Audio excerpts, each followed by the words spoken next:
아버님 잠깐만요. 경찰이라니요? 이건 좀 멀리 나가신 것 같은데요. 말씀하신 대로 하신다면 우리 부부는 완전히 끝난다고요. 지금 수정이 저렇게 힘들어하고 있는데 저라도 옆에 있어줘야 합니다. 아니지. 자네가 옆에 있으면 있을수록 우리 수정이는 엉망이 될 거야. 나는 자네와 내 딸을 반드시 갈라놓아야 해. 자신 있는 거 아니었나? 경찰에 넘길 테니 그때 당당하게 다시 따져보게. 뭐 좋아요. 그럼 원하시는 대로 하죠. 수정이랑은 정리를 할게요. 이른바 협의 이혼을 해드리겠다는 말이에요. 대신 조건이 있는데 저한테 추가로 1억 정도는 위자료로 주셔야 합니다. 저는 어디까지나 이혼을 원하지 않았고 아버님으로 인해 이혼을 당하는 입장이니까요. 이게 진짜 뭐 하자는 건가? 입으로 뱉으면 다 말인 줄 아나? 저를 이렇게 만든 건 아버님이시죠. 사업에 허덕이며 자식까지 잃고 힘들어하는 사위를 지금 어거지로 궁지에 몰아넣고 계시는 거잖아요. 전 다 받아내겠습니다. 그렇게 해주시면 이혼할 거고 싫으시다면 저도 대안을 생각해봐야죠. 그 순간 윤 씨는 이 지독한 관계를 끝내기로 결심했습니다. 오늘의 사연은 올해 72세의 윤명식 씨와 사위인 42세 장성민의 이야기입니다. 윤 씨는 아내의 암투병과 경제적 어려움 속에서도 가족을 지키기 위해 매일 새벽 환경미화원으로 일하며 생활비를 벌고 있었습니다. 하나밖에 없는 딸은 일찌감치 직장에 취직해 가정에 보태왔습니다. 그러다 나이가 점점 찼고 어느새 36세라는 나이가 되어 한창 만나던 남자친구와의 결혼을 알렸습니다. 어느 날 딸이 찾아와 차분하게 말했습니다. 아빠, 저 결혼하려고요. 윤 씨는 놀라면서도 기쁜 마음에 물었습니다. 그래? 네가 만난다던 그 청년 한창 사업한다고 하더니 결혼할 준비가 된 모양이구나. 딸은 고개를 끄덕였습니다. 네, 그래서 이번에 신혼집도 5억 원짜리 아파트로 준비해놨어요. 윤 씨는 한동안 말이 없었습니다. 더없이 딸의 행복을 바랐지만 그 소식을 듣는 순간 마음이 무거워졌습니다. 형편이 넉넉하지 않은 데다 아내는 암 투병 중이라 의료비도 빠듯했고 여러모로 앞날이 보이지 않을 때였습니다. 그런데 딸의 예비 신랑이 신혼집을 아파트로 마련했다는 소식은 기쁘기보다는 고액의 혼수 부담으로 이어질까봐 걱정이 앞섰습니다. 윤 씨는 애써 미소를 지으며 말했습니다. 응, 집을 준비해놨다니 다행이다. 그런데 혼수 준비는 어떻게 하는 거니? 딸은 빠르게 대답했습니다. 그런 건 준비 안 해도 된대요. 시댁에서 혼수 같은 건 신경 쓰지 말고 우리끼리만 잘 지내면 된다고 했어요. 그 말을 듣고 윤 씨는 안도하면서도 불안한 마음이 들었습니다. 그래도 부모된 도리는 해야 하지 않겠니? 아빠가 어떻게 손 놓고 있겠어? 아빠, 정말 괜찮다니까요. 우리 그냥 간소하게 시작해도 돼요. 하지만 윤 씨는 고집을 꺾지 않았습니다. 아니야. 아빠도 도와주고 싶어. 그래도 조금이라도 준비해야지. 딸은 깊은 숨을 내쉬며 윤 씨를 바라봤지만 아버지가 결심을 굳힌 걸 느끼고 더는 말리지 않았습니다. 뒤이어 상견례 자리에서도 예비 사도는 누차 윤 씨를 안심시켰습니다. 혼수는 정말 신경 안 쓰셔도 됩니다. 저희는 애들끼리만 행복하게 잘 살면 되는 거니까요. 윤 씨도 웃으며 대답했습니다. 감사합니다. 그래도 부모로서 작은 도리는 하고 싶습니다. 2천만 원 정도는 준비할 생각입니다. 윤 씨는 형편이 좋지 않아 준비하는 것이 쉽지 않다는 것을 알고 있었지만 결혼을 앞둔 딸을 위해 도리만큼은 다해야 한다고 생각했습니다. 아무리 시댁에서 혼수를 바라지 않는다고 말할지언정 마음속 불안감은 쉬이 사라지지 않았습니다. 될 수 있는 한 최선의 준비를 했고 주변의 축복 속의 딸과 사위는 무사히 결혼을 치렀습니다.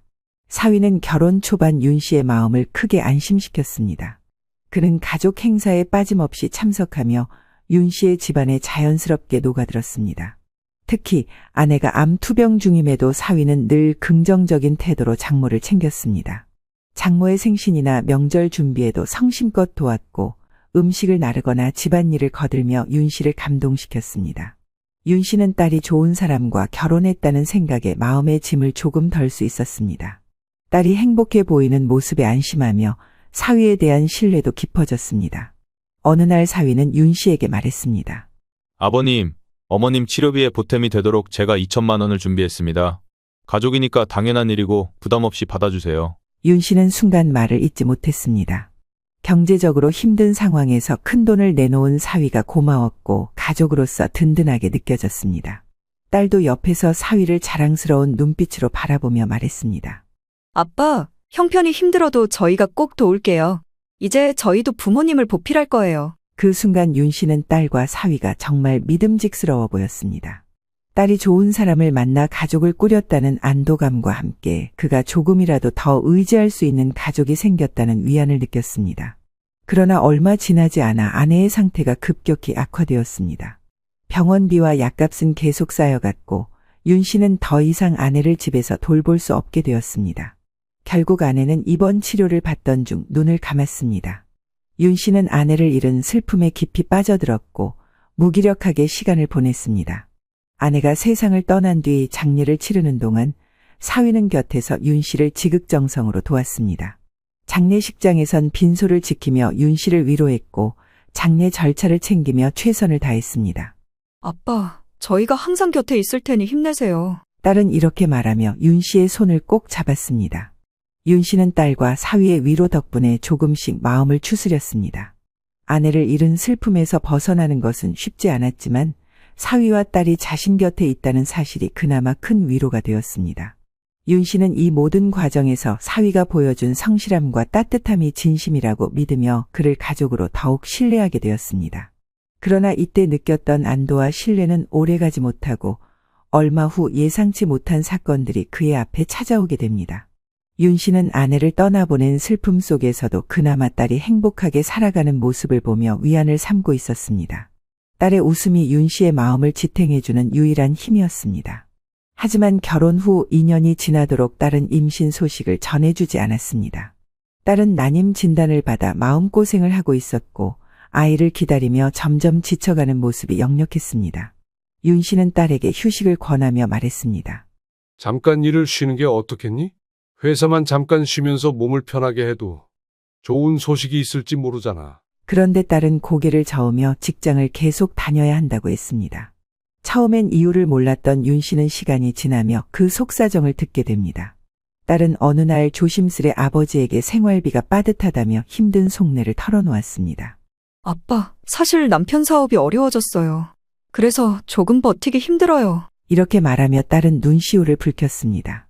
윤 씨는 놀라면서도 사위가 한때 건넸던 2천만 원을 생각했습니다. 딸 역시 같은 생각을 하고 있었던 건지 어렵게 말을 꺼냈습니다. 혹시 그때 드렸던 돈에서 조금이라도 다시 받을 수 있을까요? 남편이 많이 힘들어하고 지금 여러모로 돈이 부족해요. 윤 씨는 딸의 간절한 표정에 마음이 무거워졌지만 그들의 상황이 예상보다 훨씬 심각하다는 것을 느꼈습니다. 결국 윤 씨는 딸과 사위의 결혼 생활에 금전적인 문제가 생각보다 더 깊이 얽혀 있음을 깨닫게 됩니다. 행복하길 바랐던 딸의 결혼이 금전적 위기와 갈등 속에서 점점 무너져가고 있다는 사실이 그의 마음을 무겁게 짓누르기 시작했습니다. 사위는 사업 초기에 나름 성실히 노력했지만 어느 날 큰 사기를 당하며 재정적 어려움에 빠졌던 모양입니다. 어느 저녁 진지한 표정으로 장인인 윤 씨를 찾아왔습니다. 아버님, 죄송하지만 이번에 정말 큰일이 생겨서요. 사위의 목소리는 조심스러웠습니다. 윤 씨가 놀란 표정으로 물었습니다. 왜 그러는 거야? 대체 무슨 일이 생겼길래? 요즘 상황이 안 좋다는 말은 들었는데. 사위는 고민 끝에 모든 걸 털어놓기 시작했습니다. 사업에 문제가 생겼어요. 이번에 동업자에게 크게 당했는데요. 하지만 그런 중에 다행히 새 기회를 찾았고 동업할 지인도 있어요. 지금 부모님께도 지원을 부탁드린 상태인데 자금이 좀 더 필요해서 염치불구하고 이렇게 찾아왔습니다. 만약 이 상태로 그냥 간다면 신혼집도 줄여야 하는 상황도 올 것 같고 혹시나 해서 아버님께 찾아왔어요. 윤 씨는 이 말을 듣고 한숨을 쉬었습니다. 그동안 열심히 살아온 사위가 안쓰럽기도 했고 딸이 그간 마음고생했던 걸 알았기에 윤 씨의 마음은 무거워졌습니다. 그럼 대체 얼마나 필요한 건가? 나도 갑작스러워서 일단 어느 정도 금액을 생각해두긴 했다만. 이 말에 사위는 머뭇거리며 입을 열었고 윤 씨는 듣자마자 눈이 번쩍 뜨였습니다. 8천만 원 정도 보탬이 되어주셨으면 좋겠는데 사업이 안정되는 대로 바로 갚겠습니다. 아버님께 큰 부담이 되는 건 잘 알지만 저희 부부를 위해서라도 이렇게 말씀을 드려보네요. 윤 씨는 주저했습니다. 이 돈은 그가 오랜 시간 경비와 환경미화원으로 일하며 차곡차곡 모아둔 노후 자금이었습니다. 이제 와서 이 돈을 내어주는 것이 옳은 일인지 마음이 복잡했습니다. 그러나 아내가 투병 중일 때 사위가 흔쾌히 2천만 원을 도와주었던 기억이 떠올랐고 딸의 행복을 위해 사위의 부탁을 거절할 수 없었습니다. 그래. 우선은 알겠어. 내가 할 수 있는 힘을 다 써서 돕도록 하겠네. 하지만 이 돈은 내 전 재산이나 다름없다는 걸 알아줘. 내가 넉넉한 형편이면 그냥 주고 싶네만 그럴 수가 없어서 꼭 돌려줬으면 하네. 그런 각오로 일에 매달리는 게 맞을 것이고.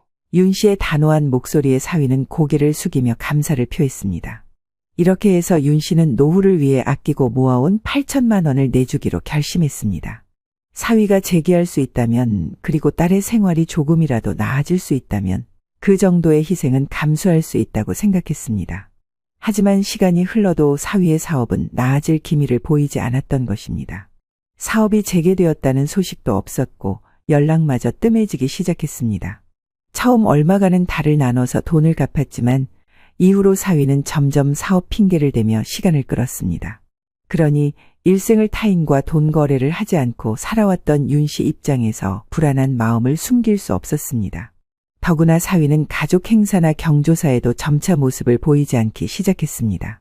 장인어른을 마주치는 것이 불편했던 것인지 명절이 되어도 집에 오지 않았고 딸만 홀로 친정을 방문하는 일이 잦아졌습니다. 윤 씨는 내심 불쾌하고 의심스러웠지만 딸이 행복하기를 바라는 마음에 별다른 불만을 내비치지 않았습니다. 그러던 어느 날 윤 씨는 더는 참을 수 없어 딸과 상의하기로 마음먹었습니다. 그간 쌓여있던 불안을 꺼내며 조심스럽게 말을 꺼냈습니다. 장서방 사업은 어떻게 된 거냐? 계속 연락이 안 오고 돈 얘기도 없어서 걱정된다. 딸은 잠시 머뭇거리다가 애써 미소를 지으며 대답했습니다. 아빠, 남편도 지금 너무 힘들어해요. 스트레스를 많이 받고 있어서 조금만 더 기다려주세요. 자기는 정말 열심히 하고 있는데도 일이 잘 안 풀리니까 속상해 하더라고요. 동업자한테도 뭔가 시달리는 것 같고. 제가 대신 사과드릴게요, 아빠. 딸은 남편을 감싸며 그를 이해해달라고 부탁했습니다. 윤 씨는 딸이 남편을 얼마나 애틋하게 생각하는지 알았기에 더는 말을 이어갈 수 없었습니다.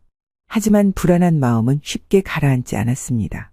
딸의 간절한 부탁에 잠시 더 기다리기로 했지만 윤 씨의 가슴 한켠에는 점점 더 깊은 의심이 자리 잡았습니다.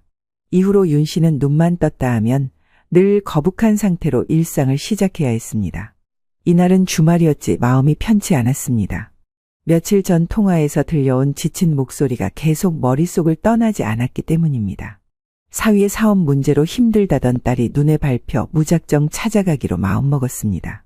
동네 빵집에 들러 어릴 적 딸이 좋아하던 팥빵을 사고 두유도 한 병 챙겼습니다. 혹시 혼자 끼니를 제대로 못 챙길까 염려된 것이었습니다. 길을 걷는 내내 딸의 피곤한 얼굴이 떠올라 마음이 무거웠습니다.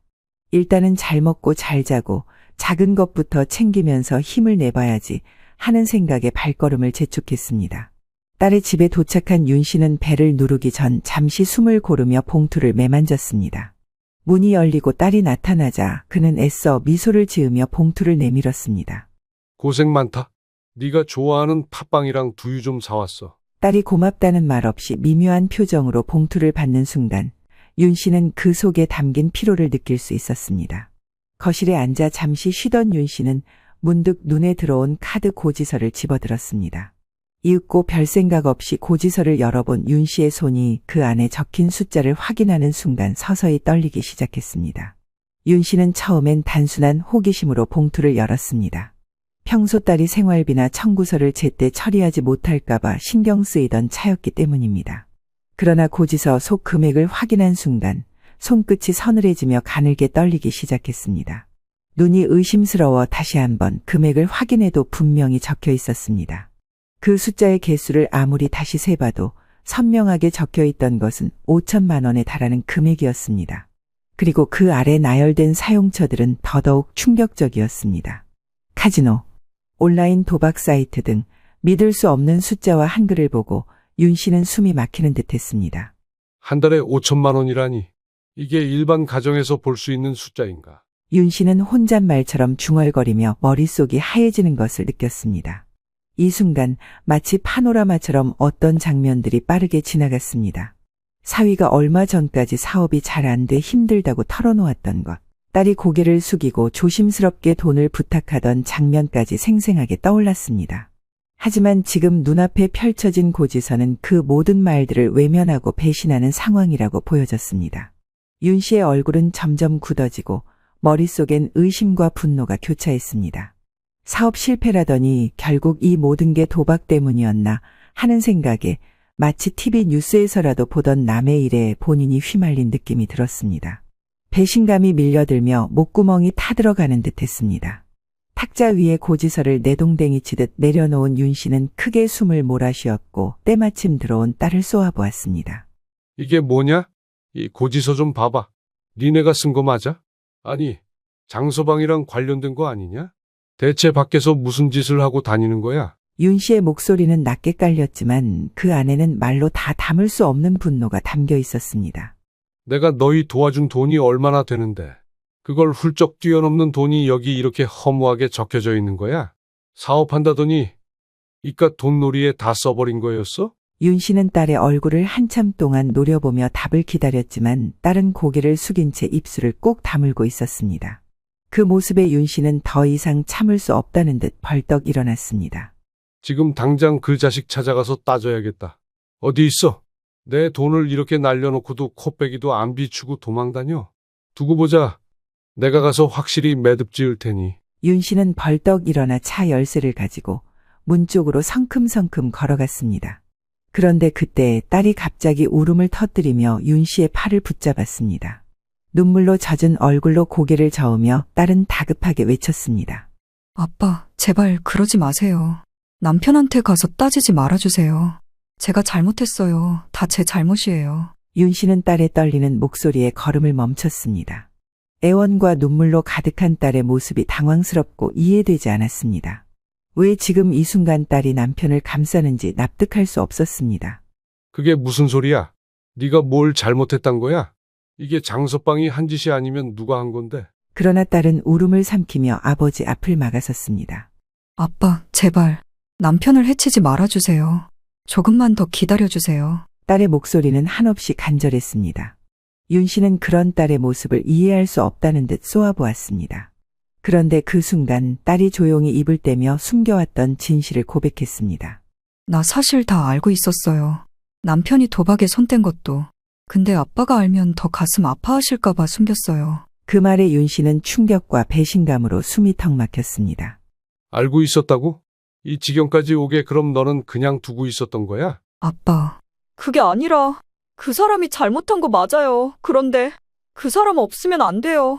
저희는 이제 막 아기를 가졌단 말이에요. 윤 씨는 그 순간 얼어붙은 듯 멈췄습니다. 딸의 말에 놀라며 잠시 숨을 삼켰습니다. 딸은 눈물을 흘리며 간절하게 호소했습니다. 아빠, 죄송해요. 그런데 아빠도 아시잖아요. 우리는 오랫동안 아기를 가지려고 노력했던 거. 시험관 시술을 몇 번이나 했고 이번에 간신히 성공했어요. 이제 겨우 임신 초기인데 저도 이 사람이 무슨 짓을 했는지 알고 잘못한 거 다 알아요. 그런데 이 아이가 세상에 태어났을 때 아빠 없는 삶을 살게 하고 싶지 않았어요. 저도 어떻게 하면 좋을지 모르겠어요. 윤 씨는 그 말을 듣고 더 이상 아무 말도 하지 못했습니다. 손에 힘이 풀려 고지서가 바닥에 떨어졌습니다. 딸은 무릎을 꿇고 아버지의 손을 붙잡으며 흐느꼈습니다. 아빠, 정말 미안해요. 잘못한 거 알아요. 하지만 어떻게 하면 좋을까요? 딸의 고백은 윤 씨의 마음을 산산이 부숴버렸습니다.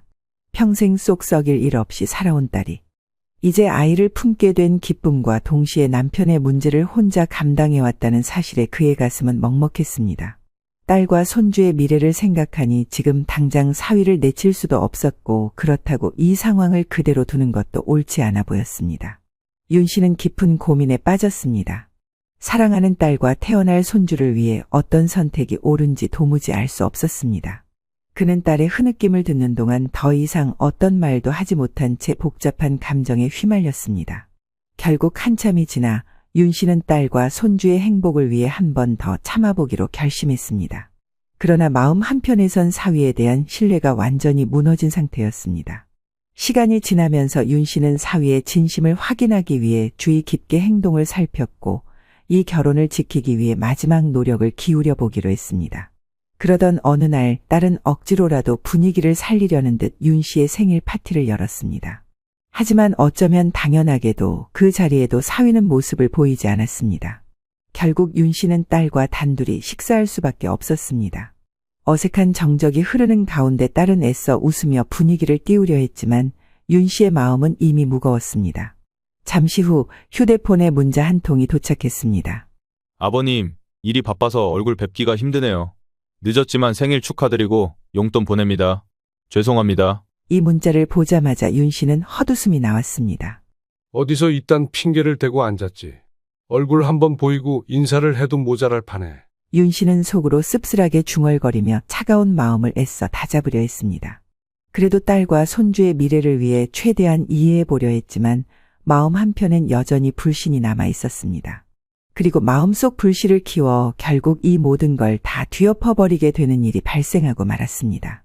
며칠 뒤 윤 씨는 집으로 온 우편물을 정리하다가 낯선 봉투 하나를 발견했는데요. 처음엔 잘못 배달된 줄 알고 대수롭지 않게 넘기려 했습니다. 그러나 우편물의 무게와 질감이 묘하게 신경을 자극했던 겁니다. 윤 씨는 잠시 망설이다가 봉투를 뜯어보았습니다. 그리고 그 안에 적힌 내용을 확인한 순간 온몸에 소름이 돋는 기분을 느꼈습니다. 이게 분명히 받는 사람 이름은 왜 이렇게 돼 있고 주소는 왜 여기인 거야? 윤 씨는 봉투 안팎에 적혀 있는 정보를 몇 번이고 다시 확인했습니다.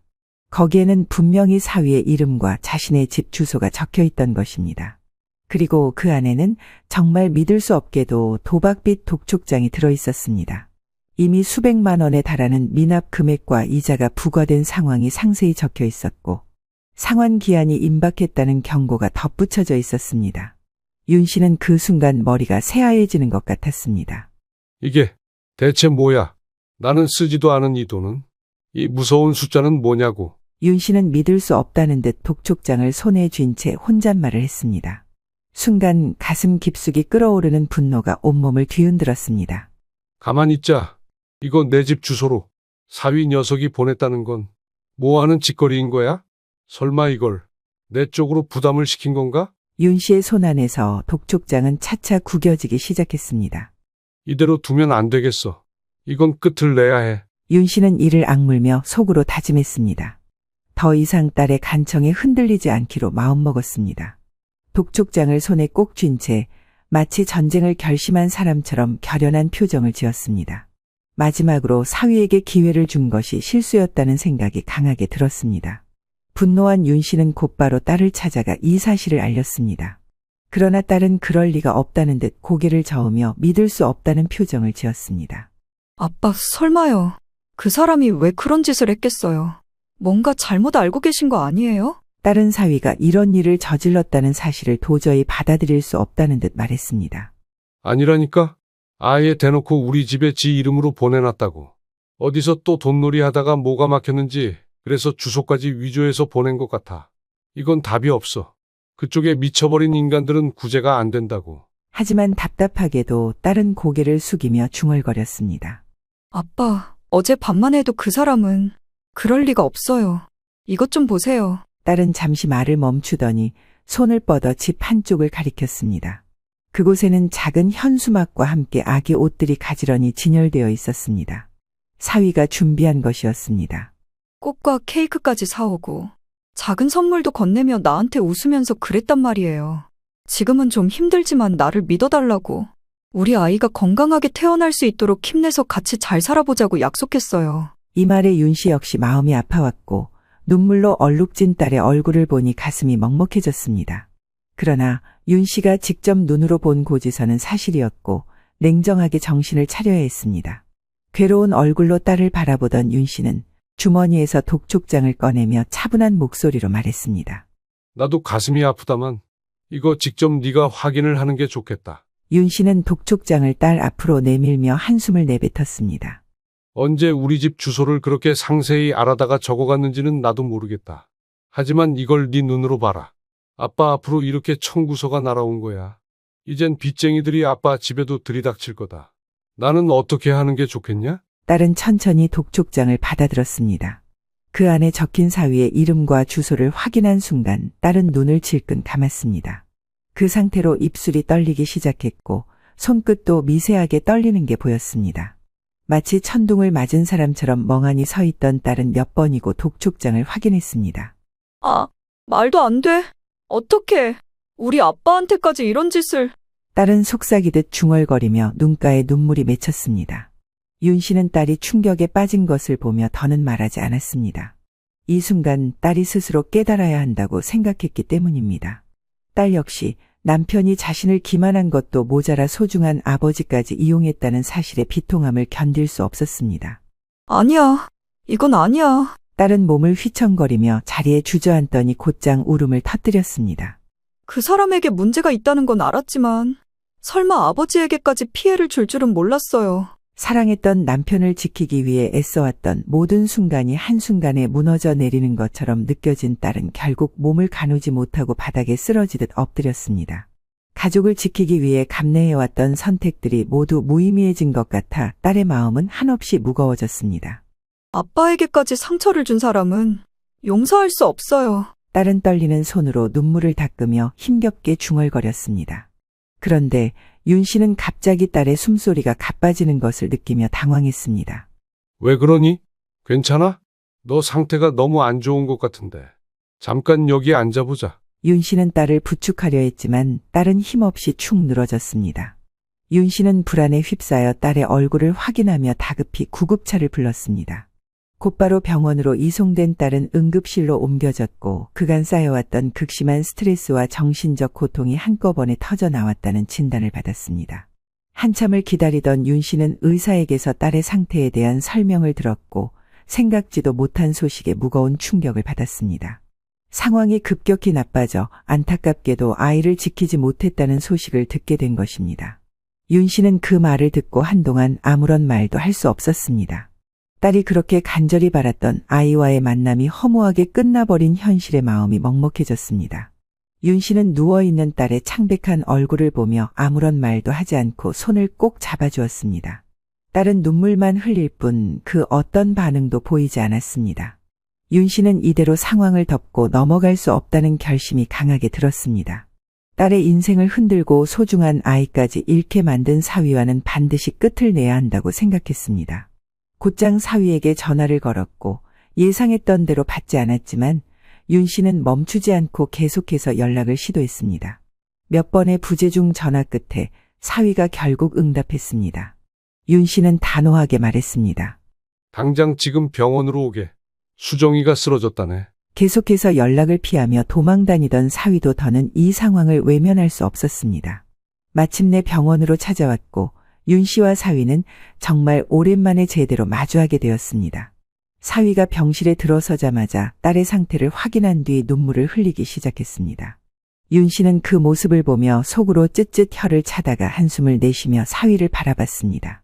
나랑 이야기 좀 하세. 목소리는 낮았지만 단호했습니다. 자네, 내가 뭘 알고 있는지 아나? 모를 거라고 생각하면 그건 더더욱 나를 기만하는 걸세. 사위는 이때 급히 눈물을 닦더니 당황한 표정으로 물었습니다. 저기 아버님, 무슨 말씀이신지 오늘 이 얘기보다 더 괴로운 내용을 들을 게 있을까요? 윤 씨는 속에서 뭔가가 뒤틀리는 게 느껴졌습니다. 사위의 모습이 너무 뻔뻔하고 철면피처럼 느껴졌기 때문입니다. 힘든 날인 건 나도 알고 있네. 하지만 자네가 한 일들이 이제야 모두 드러났으니 더는 미룰 수가 없네. 이쯤 되니 사위도 감이 왔던지 묘하게 표정을 진정시키고서 다시 물었습니다. 무슨 얘기인지 말씀을 해주셔야 할 것 같은데요. 제가 어떤 일을 했다는 겁니까, 아버님? 윤 씨는 냉정하게 독촉장을 꺼내 사위의 눈앞에 내밀었습니다. 이거 자네가 도박으로 만든 빚 독촉장이네. 우리 집 주소까지 담보로 쓴 거지. 이걸 나한테 숨기면서도 어떻게 딸 앞에서는 그리 멀쩡하게 웃고 다닐 수 있었나? 사위의 얼굴은 이때부터 묘하게 차가워지기 시작했습니다. 하지만 이때는 입을 꾹 다물었습니다. 자네를 이렇게 된 이상 내 사위로 더 둘 수 없네. 우리 애랑은 이제 각자 갈 길을 가게. 그건 자네도 충분히 각오했을 거라고 생각하는데. 그러나 사위는 새삼 놀란 표정으로 고개를 저으며 믿을 수 없다는 듯 되물었습니다. 지금 이게 무슨 말씀이십니까? 저희 부부가 지금 어떤 상황인지 아시면서 이건 제가 일단 설명을 드리겠습니다만 그게 무슨 말인가? 내 말을 듣고 일단 자네는 상황 설명부터 먼저 했어야 해. 그리고 털어놓다 보면 둘이 결혼 사이를 유지하기 힘들다는 건 자네가 더 잘 알지 않나? 어떻게 그러고도 내 딸이랑 살 생각을 하고 있는 거야? 더 뜯어낼 돈이 남았어? 처음부터 윤 씨는 사위가 순순히 받아들일 거라고는 생각하지 않았지만 반응은 예상 이상으로 강력했습니다. 사위는 눈물을 훔치던 손을 거두더니 갑자기 공격적으로 나왔습니다. 아버님, 제가 잘못한 건 인정하는데요. 하지만 사업 때문에 어쩔 수 없었어요. 미리 말씀드리지 않은 건 죄송합니다만 나중에 말씀드리려고 했던 거고요. 저도 시간이 필요했어요. 일단 부부 일은 둘이서 결정하게 하셔야지 이렇게 무작정 저희 둘을 갈라놓으시는 건 동의할 수 없네요. 게다가 아내는 지금 누워있는데. 윤 씨는 그의 뻔뻔한 태도에 어이가 없어 고함을 질렀습니다. 자네 지금 어른 갖고 장난치나? 누가 보면 내가 잘못한 줄 알겠네. 이게 지금 자네랑 나랑 상관없는 일이야? 돈놀이 한다고 한 달에 5천만 원을 써대고 그거 당장 뒤엎으려다 수정이가 하도 부탁을 하기에 꾹 누르고 있었네. 그런데 내 주소로 왜 자네가 만든 비천지 독촉장들이 날라오냐고. 이거 나한테 부담시키려고 한 거 아니야? 내가 이런 꼴을 당하고도 자네를 계속 사위로 두고 내 딸과 사는 걸 보라고. 그러자 사위는 느닷없이 더 황당한 말을 꺼냈습니다. 지금 그것 때문에 그러시는 거예요? 아버님은 벌써 잊으셨나 보네요. 제가 장모님께 드렸던 2천만 원 기억하시죠? 그거 계속 안 주시길래 받으려고 그렇게 보낸 겁니다. 그렇게 제 돈 갚은 걸로 치시면 되잖아요? 뭐라고? 사위는 태연하게 덧붙였습니다. 솔직히 따져보면 공식적으로 돌려받은 적도 없잖아요. 그냥 그걸로 퉁치시면 되는 거 아닌가요? 그 정도는 계산이 되실 줄 알았습니다. 이 뻔뻔한 태도에 윤 씨의 분노가 폭발했습니다. 그럼 내가 빌려준 8천만 원은 뭔데? 2천만 원에 훨씬 더 크게 얹어서 줬잖아. 그러나 사위는 여전히 침착한 표정으로 대꾸했습니다. 그니까 그건 곧 갚을 거라고 제가 몇 번이나 말씀을 드렸죠? 조금만 기다리시라고요. 윤 씨는 사위의 태연한 얼굴을 보며 더 이상 대화를 이어가야 할 이유조차 느낄 수 없었습니다. 사위의 뻔뻔함은 도를 넘었고 그 순간 병실 안의 공기는 얼어붙은 듯 긴장감으로 가득 찼습니다. 이렇게 허울 좋게 머리가 휙휙 돌아가는 사위의 말장난에 끌려다닐 수 없었습니다. 이 상황에서 윤 씨와 딸은 크나큰 상처를 받았고 제대로 확인도 하지 못했던 손주의 존재는 그렇게 곁을 떠나버렸습니다. 이미 모든 것이 끝났고 결말밖에 남지 않은 관계였습니다. 좋다. 이젠 경찰에 신고하겠다. 여기서 나한테 이러지 말고 법으로 당당하게 따져보자. 그 말을 듣자마자 고자세로 굴던 사위의 얼굴이 하얗게 질렸습니다. 그렇게 당당하더니 경찰에 신고하면 뭔가가 복잡해질 것 같았던지 급히 태도를 바꿨습니다. 아버님 잠깐만요. 경찰이라니요? 이건 좀 멀리 나가신 것 같은데요. 말씀하신 대로 하신다면 우리 부부는 완전히 끝난다고요. 지금 수정이 저렇게 힘들어하고 있는데 저라도 옆에 있어줘야 한다고요. 아니지. 자네가 옆에 있으면 있을수록 우리 수정이는 엉망이 될 거야. 나는 자네와 내 딸을 반드시 갈라놓아야 해. 자신 있는 거 아니었나? 경찰에 넘길 테니 그때 당당하게 다시 따져보게. 윤 씨의 결심이 결코 흔들리지 않다는 걸 느낀 사위는 본인이 궁지에 몰렸다는 것을 이제서 체감한 듯했습니다. 그러자 갑자기 또 표정을 바꾸며 능글맞게 말했습니다. 뭐 좋습니다. 그럼 원하시는 대로 하죠. 수정이랑은 이렇게 정리를 할게요. 이른바 협의 이혼을 해드리겠다는 말이에요. 대신 조건이 있는데 저한테 추가로 1억 정도는 위자료를 주셔야 합니다. 저는 어디까지나 이혼을 원하지 않았고 아버님으로 인해 이혼을 당하는 입장이니까요. 이게 진짜 뭐 하자는 거야? 입으로 뱉으면 다 말인 줄 아나? 저를 이렇게 만든 건 아버님이시죠. 사업에 허덕이며 자식까지 잃고 힘들어하는 사위를 지금 어거지로 궁지에 몰아넣고 계시는 거잖아요. 전 다 받아내겠습니다. 그렇게 해주시면 이혼할 거고 싫으시다면 저도 대안을 생각해봐야죠. 그 순간 윤 씨는 모든 것을 끝내기로 결심했습니다. 당장 내 눈앞에서 사라져. 너랑 나는 이제 법을 끼고서 만나는 일 말고는 없을 거다. 나가라고. 그렇게 윤 씨는 사위를 내쫓은 뒤 딸이 안정을 취하는 동안 필요한 정보들을 꼼꼼하게 조사했습니다. 딸이 무사히 퇴원하자 두 사람은 집으로 돌아와 사위의 불법 행위와 관련된 증거들을 하나씩 정리했습니다. 딸은 무척 몸과 마음이 힘겨워 보였지만 그래서 더더욱 이 상황을 빨리 정리하고 싶어 했습니다. 내가 흔들리거나 미련을 갖기 전에 지금 겪은 이 상처들을 기억하고 있을 때 빨리 이 사람이랑 정리하는 게 좋겠어요. 최선으로 알아보고 도울게요, 아빠. 그리하여 윤 씨와 딸은 사위의 도박, 횡령한 자금, 윤 씨의 주소를 담보로 사용한 행위까지 모두 빠짐없이 챙겼고 이후 경찰서를 찾아가 신고를 완료했습니다. 이 사실은 빠르게 사위에게 전달되었고 아마도 사위는 진짜 이 부녀가 경찰에 넘길 거란 생각을 못했던 모양이었습니다. 곧장 윤 씨에게 전화를 걸어왔지만 받지 않았고 딸 역시 모든 연락을 차단해버렸습니다. 그런데 다음 날 그 오랜 시간 동안 침묵을 지키던 안사돈이 갑자기 찾아온 것입니다. 그간 별일들이 다 있었고 이번 일도 아들에게 들은 게 있을 텐데 이제사 보통 상황이 아니라고 여겼던 모양입니다. 그런데 와서 사과를 하고 매달려도 모자랄 판에 사돈은 윤 씨를 보자마자 불쾌한 기색을 숨기지 않고 따지듯 말했습니다. 그닥 넉넉하지 않는 집의 딸내미를 우리가 며느리 받아주고 혼수도 시원찮게 받고 억대 신혼집까지 이것저것 다 해줬으면 그 정도는 감안하고 조용히 넘어갈 수도 있지 않나요? 이걸 왜 이렇게 크게 만드시는 거예요? 세상에 경찰에 신고까지 하시다니 사돈 다시 봤습니다. 윤 씨는 그 말에 피가 거꾸로 솟는 듯한 분노를 느꼈습니다. 오히려 저들 잘났다고 책임을 회피하려는 사돈의 태도에 더욱 결연한 의지가 생겼습니다. 윤 씨는 차갑게 쏘아붙였습니다. 없는 집 딸을 며느리로 받아달라고 사정한 적 없습니다. 나는 그 집에 우리 딸을 보낸 것도 아니고 그냥 부부 사이가 맺어지게 하고 둘이 잘 살라고 결혼을 시킨 겁니다. 돈으로 지독하게 얽혀서 고생하고 그쪽 아들 뒤치다거리나 하게 둘 수는 없습니다. 저희는 사위 위에서 아무것도 해줄 생각이 없으니 혹시 조금이라도 기대를 갖고 오셨다면 돌아가십시오. 결국 사돈은 절망한 표정으로 돌아섰고 사위는 이제 더 이상 빠져나갈 구멍이 없게 되었습니다.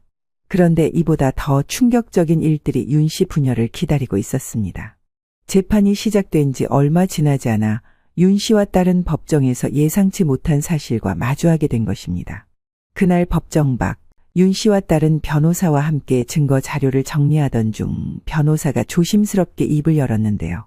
알고 보니 사위는 2번이나 사실혼 관계, 그러니까 동거를 했지만 거의 2번 결혼을 했던 거나 마찬가지라는 것입니다. 사위분께서 이전에 2번이나 사실혼 관계를 맺었던 기록이 확인되었네요. 혼인신고는 없었지만 금전 문제로 심각한 분쟁이 있었어요. 윤 씨의 얼굴이 굳어졌습니다. 딸은 그 말을 듣고 믿을 수 없다는 듯 작게 중얼거렸습니다. 게다가 2번의 동거 관계에서 전 동거녀들이 모두 빚 문제로 사위분을 고소했는데요. 그때도 도박과 부채 문제가 얽혀 있었고 사위분은 동일한 방식으로 피해를 입혔던 정황이 있네요. 세상에 이게 말이 되는 건가? 그래서 신고한다니까 그 난리를 쳤던 거군. 진짜 지독한 인간이네. 딸은 얼굴이 새하얘지며 떨리는 목소리로 물었습니다. 그럼 처음부터 모든 걸 속이고 저랑 결혼을 했던 거네요. 아빠, 저 진짜 너무 힘드네요. 그래놓고도 이런 과거를 갖고 있으니 더더욱 우리한테 맞춰서 신혼집도 하고 혼수도 안 받겠다고 생각해주는 척 했는지도 모르겠다. 그래놓고 네 시어머니는 잘도 아니다. 이쯤 하자. 이제 이런 거에 매달릴 때가 아니야. 윤 씨는 딸의 손을 꼭 잡으며 단호하게 말했습니다. 걱정하지 마라. 이 재판에서 모든 걸 밝혀내고 죗값을 반드시 치르게 할 거다. 그러면서 이 부분까지 포함하여 윤 씨 부녀가 배상받을 방법에 대해 상담을 했고 이후로 재판은 빠르게 진행되었습니다. 법원은 사위가 반복적으로 금전적 피해를 입히고 가족을 기만한 행위를 중대한 범죄로 판단했고 이를 근거로 금전적 책임과 형사적 처벌을 함께 부과했습니다. 사위는 정말 악에 바쳤는지 아니면 진짜 모든 게 끝난 상태에 있는 건지 윤 씨 부녀에게 끝까지 감형을 요구하며 감정에 호소했습니다. 하지만 법원은 명확한 증거와 피해자들의 진술을 바탕으로 단호한 결정을 내렸고 여기까지 간 이상 더는 법적 책임을 피하지 못하고 처벌을 받게 되었습니다. 딸은 아버지와 함께 재판 결과를 들으며 복잡한 얼굴로 한숨을 내쉬었습니다. 그리고 윤 씨의 손을 꼭 잡은 채 작은 목소리로 말했습니다. 아빠, 이제 정말 끝났네요. 저도 이제 모든 걸 다 내려놓고 있고 싶어요. 그렇게 사위는 법원의 판결에 따라 구치소로 이송되었고 죗값을 치르기 위해 긴 시간을 보내게 되었습니다. 딸은 이미 몸이 많이 약해져 있었지만 재판을 거듭하는 중에 많은 생각이 들었던 모양입니다. 아기가 찾아왔을 때 그렇게 기뻤는데 그 사람이 어떤 사람인지 실체를 알고 나니 그냥 지금은 모든 것이 지금 최선이란 생각이 드네요. 아기가 있었다면 그건 그것대로 너무 괴로운 일이었겠죠. 그렇게 말하던 딸은 이혼하고 얼마 지나지 않아 되찾은 소에게 재산과 대출금을 합쳐 작은 플라워 공방을 열었습니다. 단순하게 식물들을 키우고 가끔 수업도 하는 식으로 열게 되었고, 그렇게 해서 뭔가를 키워내며 딸의 마음이 조금이라도 나아진다면 윤 씨는 그것으로 좋겠습니다. 그런데 처음에는 조용하게 시작했던 가게가 딸의 정성 어린 작업과 따뜻한 분위기가 입소문을 타면서 점차 고객들의 발길이 이어지기 시작했습니다. 공방을 운영하는 일은 딸에게 새로운 활력과 위안을 안겨주었습니다. 아픔을 잊고 새롭게 나아갈 수 있는 기회를 찾아낸 딸은 매일 아침 윤 씨와 함께 꽃시장에 들러 신선한 꽃과 식물들을 고르고 있습니다. 이제 윤 씨와 딸은 새로운 삶으로 발을 내딛게 된 것입니다.